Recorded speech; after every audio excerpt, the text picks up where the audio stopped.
ప్రస్తుత యువరాజు సుగ్రీవుడు, అతని భార్య రుమ, జాంబవంతుడు, సుసేనుడు, నీలుడు తదితరులు సచివులు. వారిలో ఒకడు, వారందరికీ అభిమానపాత్రుడు హనుమ. వేదాంగ శాస్త్రాల్లో సమస్త విజ్ఞాన జ్ఞాన ఆధ్యాత్మిక ఆత్మజ్ఞాన శాస్త్ర విషయాల్లో హనుమ దిట్ట. మంత్రాంగంలో, రాజ్యతంత్రాంగంలో, సంభాషణా చాతుర్యంలో తనకి తానే సాటి.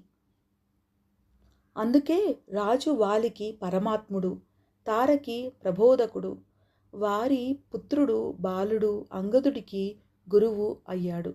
ఇక యువరాజు సుగ్రీవుడికైతే హితుడు, సన్నిహితుడు, సచివుడు, సర్వస్వం హనుమే.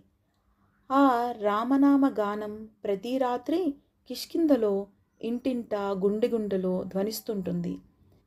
వేలాది గొంతులు హనుమ స్వరం